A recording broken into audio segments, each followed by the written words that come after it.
गुरु का काम क्या है, गुरु क्या करते हैं?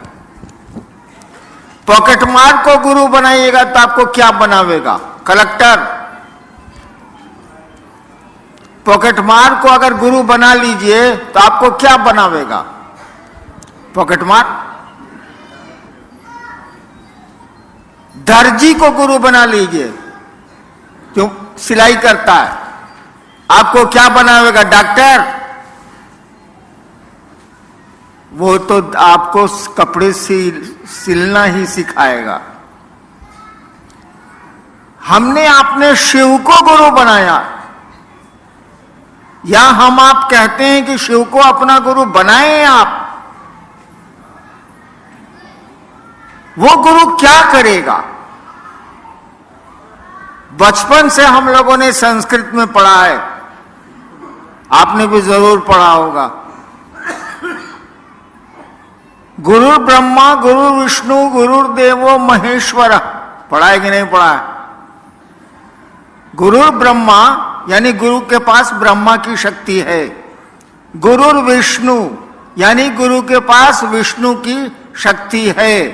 गुरु महेश्वर, गुरुदेवो महेश्वर, वो महेश्वर हैं। अगर ईश्वर से भी ऊपर कोई होता है तो गुरु हैं। गुरु साक्षात परब्रह्म। गुरु जो हैं साक्षात, माने साक्षात माने समझते हैं, आंखों के सामने 100 अक्ष। गुरु साक्षात परब्रह्म है। अगर ब्रह्म की कल्पना की गई हो तो वो परम है, अंतिम है। तस्मै श्री गुरुवे नमः। यानी गुरु को ईश्वर कहा गया है, महेश्वर कहा गया है। जब गुरु किसी के गुरु बनेंगे, वो यानी उनका कोई शिष्य बनेगा, तो उसको भी तो ईश्वर ही बनाएंगे, जैसे पॉकेटमार बनाता है। शिव गुरु होंगे तो आपको शिव बनाएंगे, ईश्वर बनाएंगे। इसका अर्थ क्या हुआ? महादेव की तरह गला में सांप लपटा जाएगा? नहीं। हमारा आपका मन शिव बनता है, हमारा आपका मन शैतान बनता है, शरीर नहीं बनता। मन ही शैतान बनता है, मन ही शिव बनता है। यानी गुरु के सानिध्य में हमारा आपका मन शिव जैसा होने लगेगा, और एक सीमा के बाद तो शिव होने लगेगा। मन बदलता है, शरीर तो अपनी प्रक्रिया में चलता है। बच्चा है, जवान होगा, बूढ़ा होगा, खत्म हो जाएगा। अब भगवान शिव को गुरु बनाने में करना क्या है? हम बताएं हमने कैसे शिव को गुरु बनाया था? हमने महादेव को गुरु कैसे बनाया, इसको जान लीजिए आप। अभी पूर्व के वक्ताओं ने या पूर्व में जो चर्चा कर रहे थे लोग, उन्होंने कहा कि मैं श्मशान गया हूं, चमत्कार भी किए हैं मैंने। मैं बचपन से ही, मेरे पिताजी बड़े अफसर थे, बचपन से ही मुझको शौक था कि जादू टोना सीखेंगे। कभी किसी को मिश्री मंगाते देखते थे, कभी किसी को कुछ देखते थे। पिताजी अफसर थे तो लोग आते ही रहते थे। तो हमको भी शौक चढ़ा कि हम जादू टोना सीख लेंगे, तंत्र मंत्र सीख लेंगे। पढ़ने लिखने में मन लगता नहीं था, बच्चे तो वैसे भी पढ़ना नहीं चाहते। तो धीरे धीरे मुझको श्मशान की लत लग गई, जैसे किसी को खैनी खाने की लगती है ना, गांजा पीने की लगती है, मुझको श्मशान की लत लग गई। कुछ नहीं मिला, कुछ हासिल नहीं हुआ। 15 साल के श्मशान की यात्रा में मैंने कुछ हासिल नहीं किया। लेकिन यात्रा अगर आप करेंगे बिना कुछ हासिल किए भी, तो पांव तो मजबूत हो जाएंगे। चल रहे हैं आप, तो पांव तो मजबूत, भले कहीं नहीं पहुंची आप, लेकिन चलने की एक आदत पड़ जाएगी, पांव मजबूत हो जाएंगे, कुछ दूर चलना होगा तो आप थकेंगे नहीं। तो कुछ तो गुण आए, लेकिन जिस काम के लिए गया था मैं, होलो ना बाबा, बंगला पूछते हैं, नहीं हुआ।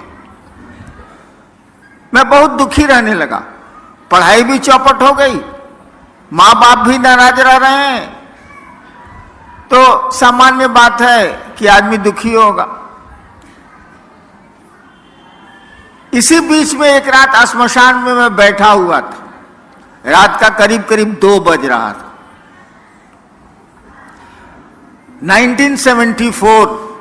1974 का नवंबर,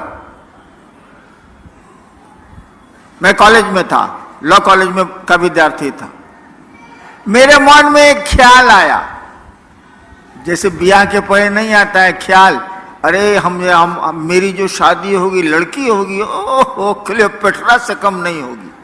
ख्याल आया, हाँ ख्याल आता रहता है ना हम लोगों को, हमको भी वो ख्याल आया।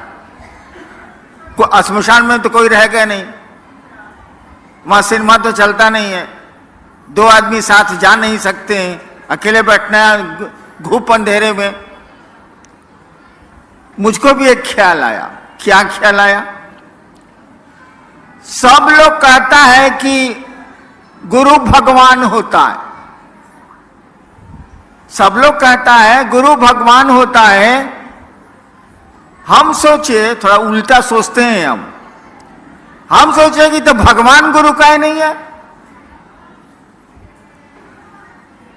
हर जगह नहीं चलेगा। हर लड़की लड़का होती है तो हर लड़का लड़की भी हो जाएगा, वहां यहां नहीं चलेगा। लेकिन हमरे मन में आया कि सब लोग कहता है कि गुरु भगवान होता है, हम सोचा कि तो भगवान गुरु का ही नहीं होता है।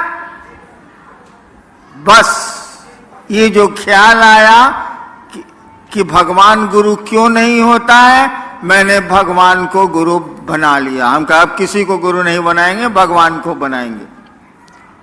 मेरे पिताजी शिक्षा विभाग के एक राज्य के डायरेक्टर थे, वो अक्सर मेरी माँ को कहते थे, हमको इससे मतलब नहीं था, मैं तो मसानी था, वो अक्सर सुनता रहता था कि वो माँ को कहते थे कि जानती हैं भगवान शिव को कहा जाता है, वे ही ईश्वर कहे जाते हैं। पढ़े लिखे बहुत थे वो। तो मेरे कान में बात थी कि भगवान शिव को कहते हैं। जैसे मैंने सोचा कि भगवान को ही गुरु बनाएंगे, वैसे मैंने सोचा कि शिव भगवान है, बाबूजी कहते हैं। मैंने शिव को भगवान समझ के गुरु बना लिया।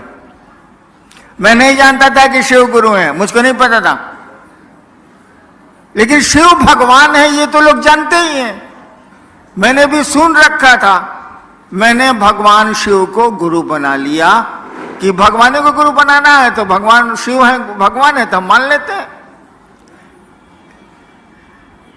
और मैंने, मेरी एक आदत, आपको बहन कह दिया तो बहन मानेंगे, आपको भाई कह दिया तो भाई मानेंगे, जिद्दी आदमी हूं मैं थोड़ा।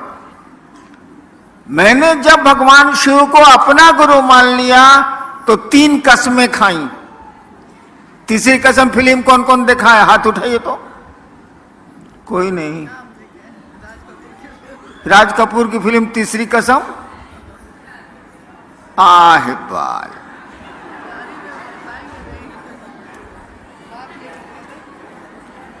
न माया मिली न राम, धरती मिली ही नहीं, भगवान मिला ही नहीं, करिएगा क्या तब? हमने भी 3 कसम खाई। नंबर 1, अब शिव को, भगवान शिव को गुरु मान लिए हैं, अभी के बाद से ना श्मशान जाएंगे, ना कोई कुछ कहेगा तो करेंगे, ना पूजा पाठ करेंगे, कुछ नहीं करेंगे। अभी भगवानवा बताएगा हमको तबे करेंगे, उसके पहले कुछ नहीं करेंगे। और जान लीजिए 15 साल तक लगातार मसान में जाने वाला आदमी उस तिथि के बाद मसान नहीं गया है। मैं नहीं गया हूं। जरूरत भी नहीं रही, लेकिन मैंने सोच लिया कि नहीं करेंगे तो नहीं करेंगे। पहली कसम खाई कि मास्टर बदल गया, अब पहले का कुछ नहीं करना है। अब नए का मास्टर पढ़ाएगा तो पढ़ेंगे, नहीं पढ़ाएगा नहीं पढ़ेंगे। दूसरी शर्त बनाई कि आप अगर आसमान से उतरिएगा, कहिएगा हम ही महादेव हैं, मैं ही शिव हूं, हम आपको महादेव न मानने जा रहे हैं। क्या कि श्मशान में हम बहुत प्रेत देखे हैं महादेव के रूप में, बहुरूपिया भी हम बहुत देखा है बचपन में। आदमी सारा महादेव बन जाता है, आदमी सारा काली बन जाता है, आदमी कुछ बन जाता है, प्रेत भी बन जाते हैं, हम ना मानेंगे। यानी दूसरी कसम मैंने खाई कि आप अगर शिव के रूप में आइएगा, जो फोटो में दिखता है, हम आपको शिव नहीं मानेंगे। तीसरी कसम मैंने खाई कि कोई आदमी आके कहेगा कि हम ही महादेव हैं, हम तुमको सिखलाते हैं, हम उससे नहीं सीखेंगे। आज 70 साल मेरा हो रहा है, अब तक अपनी तीनों कसमों पर मैं खड़ा हूं, नहीं तोड़ी मैंने कसम।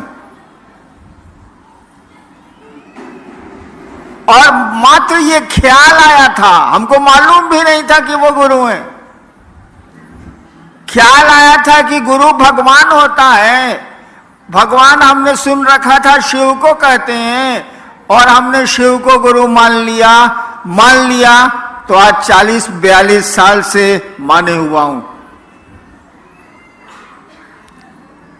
उसके बाद गुरु ने हमको सिखलाया, मेरे महादेव ने मुझको सिखलाया, तो आपको जो सिखलाया आपको कहने चला आया, वही कहता भी हूं। उन्होंने मुझको, बोलते तो है नहीं वो, आपको जीवन की घटनाओं से समझाते हैं वो, और बोलने से कुछ होता भी नहीं है। हाथ जब तक आग में नहीं जलेगा, आप नहीं समझेंगे कि हाथ किस तरह से जलता है, कैसी आग में। बोलने से क्या हो जाए। महादेव ने मुझको सिखलाया कि दया मांगनी चाहिए। महादेव ने मुझको सिखलाया कि दूसरों को बताओ कि शिव गुरु हैं, वो शिष्य बन सकते हैं, बनाओ उनको। और तीसरा कि नमः शिवाय आप अपने प्रणाम में प्रयोग कर सकते हैं। गुरु है तो प्रणाम करना ही है, गुरु है तो दया मांगनी ही मांगनी है, और अच्छी चीज आपको मिली है तो दूसरे को नहीं बताइएगा। भाई साहब, गांव में एक आदमी कलेक्टर बनता है तो उसका गांव वाला है या उसका परिवार वाला सबको कहते चलता है कि हमारा बेटा कलेक्टर हुआ है, हमारा बेटा कलेक्टर हुआ है। बताइए, बेटा कलेक्टर हो गया तो गांव भर को सुना रहा। आपने शिव को ही गुरु मान लिया तो दूसरे को नहीं बताएंगे आप। अचूक कोई दवा आपको मिली है किसी असाध्य बीमारी की, दूसरे को नहीं बताएंगे आप। गुरु ने कहा दूसरों को बताओ कि शिव गुरु भी हैं और वे उनको अपना गुरु बना सकते हैं, वे उनके शिष्य हो सकते हैं। अब देखिए आप लोगों ने क्या भेजा है, उसको मैं देख लेता हूं।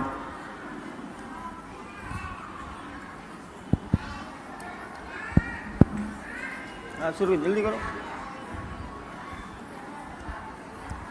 गुरु भाव कर्म बंधनों को तोड़ते हैं, कैसे समझाने की कृपा करें। गुरु कर्म बंधनों को तोड़ते हैं कैसे? डॉक्टर पेट चीर के बीमारी ठीक करता है कैसे? तो साले डॉक्टरवा से न पूछ, हमसे क्या पूछ रहा। गजब हाल है। सवाल आया है कि गुरु कर्म बंधनों को, कर्म फल को तोड़ते हैं कैसे? आए बात, मिस्त्री माइक्रोफोन बना रहा है कैसे? अरे साला मिस्त्री के पास जो ना पूछ, हम मिस्त्री हैं तो गुरु के पास जाइए, पूछिए। नेक्स्ट, गुरु आदेशित कर्म करने भर से गुरु की दया मिलती है। गुरु आदेशी कर्म कैसे करें? आदेशित कर्म करने से। एक भाई ने पूछा है कि गुरु ने जो आदेश दिया उसको करने से उनकी दया मिलती, छोड़ दीजिए उसको। हम लोग बाप भी हैं, कुछ माँ भी हैं, यहाँ कुछ बच्चे भी हैं।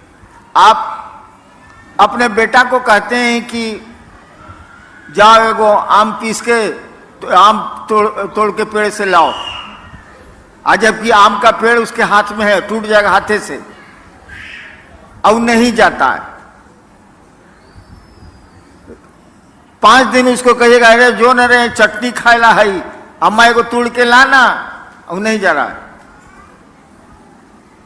दूसरे एगो बेटा को कहते हैं कि जाओ ना यार वो आम तोड़ के लाओ ना, चटनी खानी है, वो तोड़ के बेचारा ला देता है।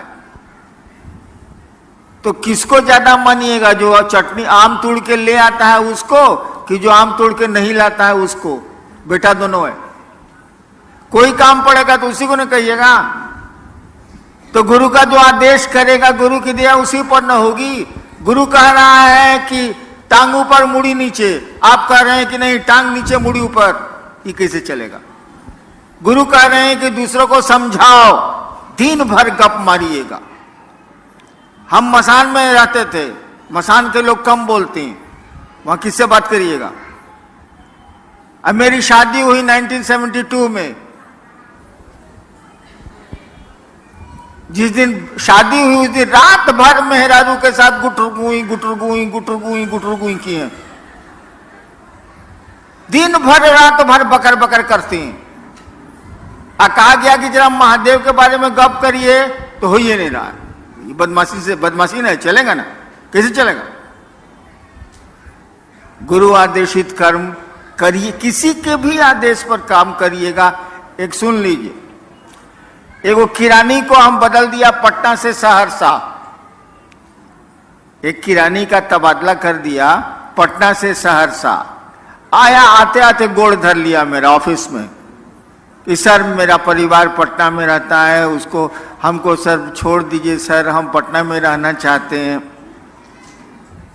हम 2 रुपया पॉकेट से निकाला उसको दिया कि जाओ सामने पान की दुकान है, सचिवालय के बाहर पान ले आवे वो। अब वो कहे कि जीना जब तक मेरी बदली रोकिएगा नहीं, हम कुछ छोड़बे नहीं करेंगे आपका गोड़। हम कहे रे 2 रुपया ले आए, पान ले आ। नहीं लाया, वो मेरा गोड़ नहीं छोड़ा। 6 साल तक उसको सहरसे में रहना पड़ा, पटना वापस नहीं हुआ। साला मेरा आदेश है पान लाने के लिए, तो साला मेरा गोड़ धरे हुए। ठीक है, तो गुरु का आदेश नहीं मानिए, कहिएगा नया महादेव को। एक आदमी हमको बोला कि ना आप आरती करते हैं ना कुछ करते हैं। हम कहे बाबू सुनो, बाप जब घर में आता है तो बेटवा आरती करता है कि बाबूजी जय जगदीश हरे, ओम जय जगदीश हरे। नहीं ना, बाबूजी को करता है। माई को करता है ना, कहाँ करता? अगरबत्ती दिखाता है, ओम पिताजी नमः, ओम पिताजी नमः दिखलाता है। तो महादेव को आरती करेंगे तब खुश होगा वो। आए बा, महादेव को अगरबत्ती दिखाएंगे तब प्रसन्न होगा वो प्रसन्न तब होगा जब उसको आप अपना समझिएगा। अपनापन का जब अपनेपन का जब भाव आवेगा ना, तब वो प्रसन्न होगा। ये आरती अगरबत्ती से क्या प्रसन्न होने जाए? ठीक है ना से, हाँ ठीक है, चलो एक अच्छा काम है करते हैं, लेकिन कोई जरूरी थोड़ी है। गुरु का जो आदेश है वो तो करना ही चाहिए। वैसे अगर आप संस्कृत समझते हैं तो जान लीजिए, शिष्य शब्द बना है संस्कृत में शस धातु से। शिष्य शब्द जो बना है वो शस धातु से बना है संस्कृत में। उसी से बना है शासन, उसी से बना है प्रशासन, उसी से बना है अनुशासन, और उसी से बना है शिष्य। शिष्य शब्द का अर्थ होता है जो अनुशासित होने योग्य हो। शिष्य शब्द का ही अर्थ होता है जो अनुशासित होने योग्य हो, यानी गुरु जो कहते हैं वो करने लायक हो, वही चेला है।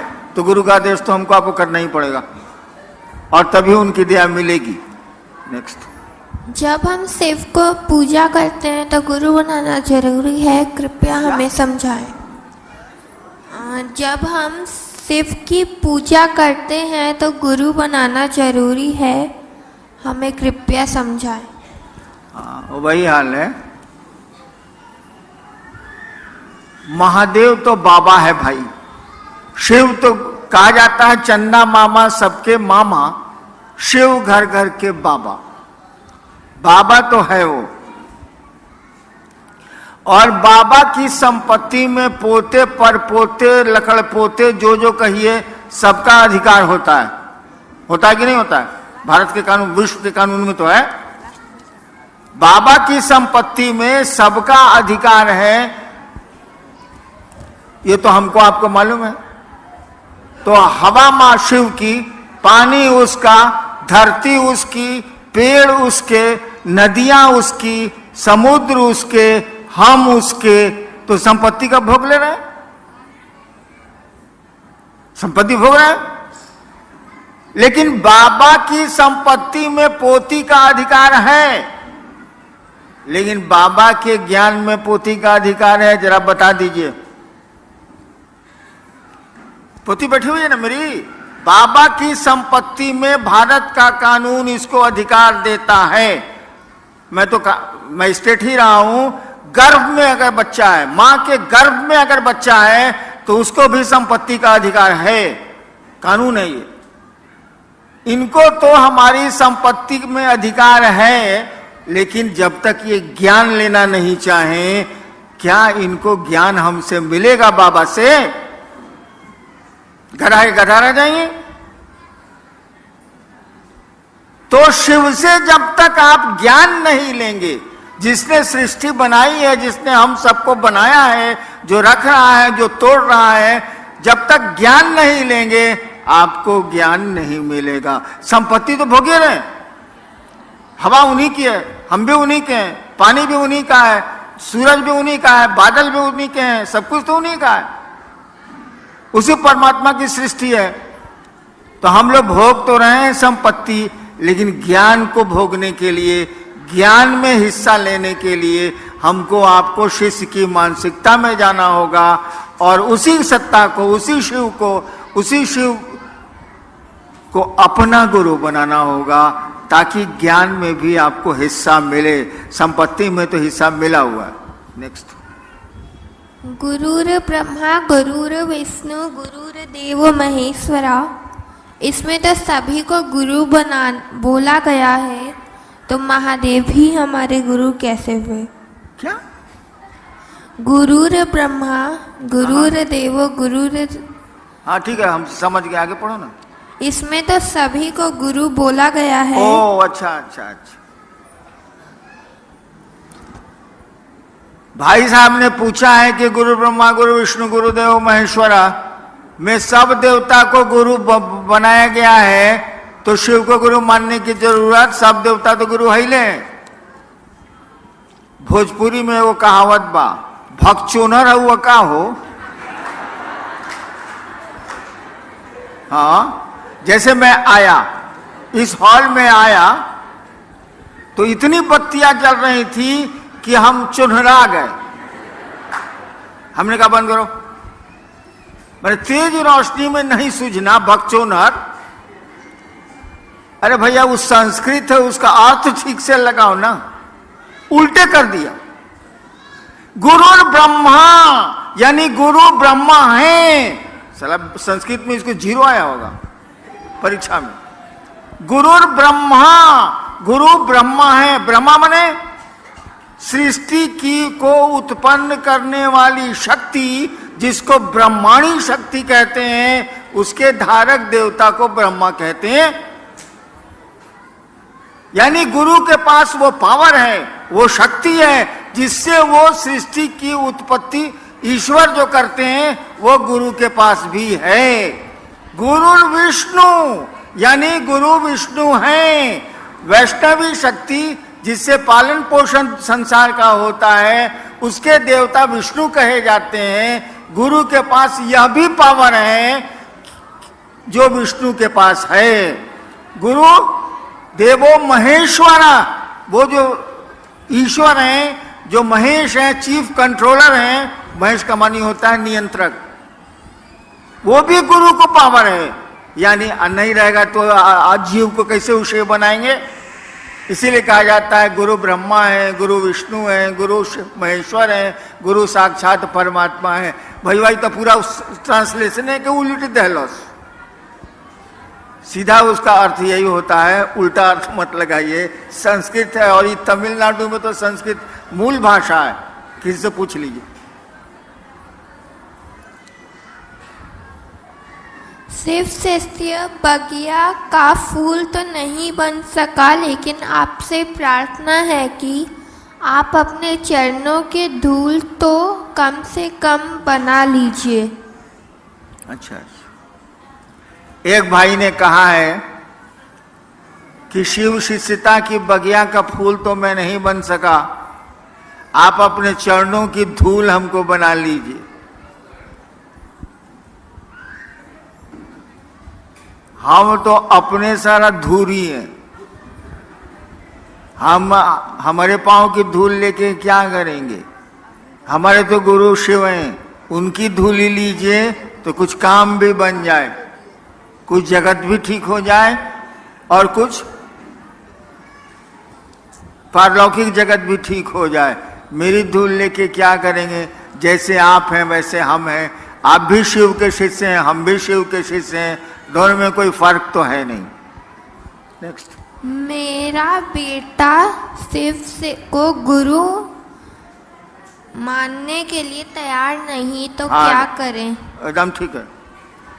एक भाई ने पूछा कि मेरा बेटा महादेव को गुरु मानने के लिए तैयार नहीं है, इससे बढ़िया बातें नहीं हो सकती है, छोड़ दीजिए।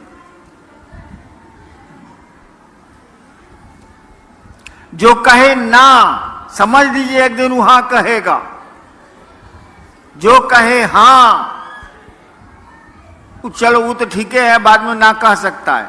और जो कुछ नहीं बोले, ना हाँ ना ना ना, उस साला बड़ी खतरनाक होता है। जो ना कह दिया वो एक दिन हाँ कहबे करेगा, जाएगा कहाँ वो। तो बेटवा नहीं मान रहा है तो मानेगा एक दिन जरूर। अगर बेटवा कुछ नहीं बोलता है, चुप, तो समझ लीजिए सारी डेंजरस, कुछ नहीं करेगा ये।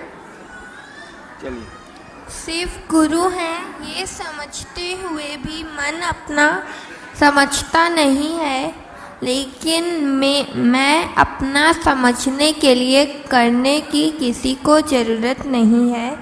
मन समझने के लिए क्या करें। वही 3 सूत्र। आपका मन समझे कि शिव मेरे गुरु हैं, 3 सूत्र ही करने होंगे आपको। और मूलतः महादेव से दया मांगनी होगी। आप लोग तो नमः शिवाय करते नहीं होंगे। कोई करता है नमः शिवाय? कौन आदमी नमः शिवाय करता है? हाथ उठाओ तो। अरे साला सब झूठ बोलता है।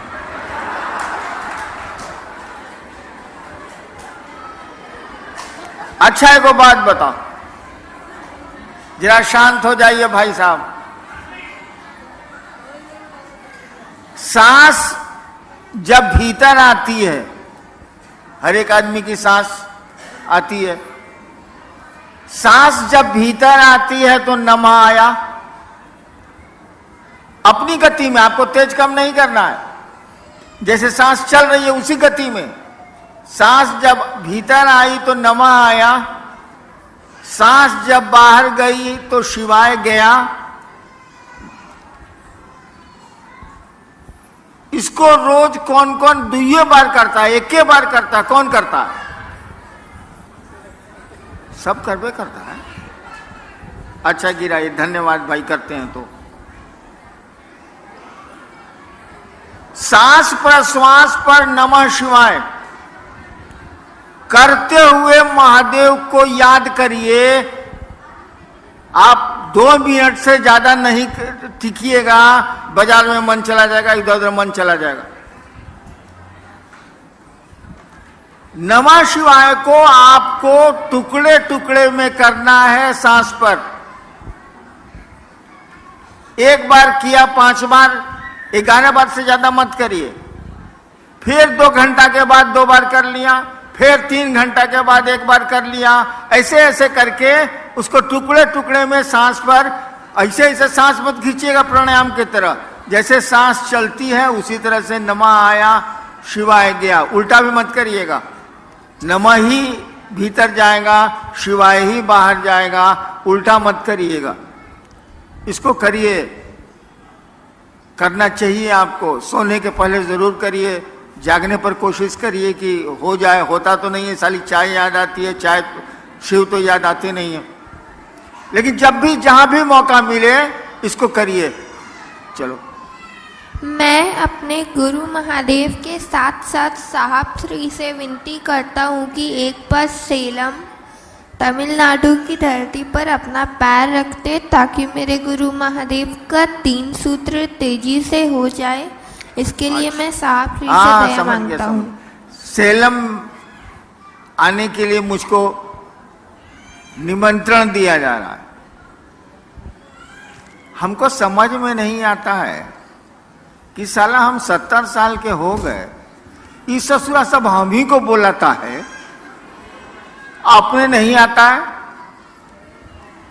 गजब हाल है।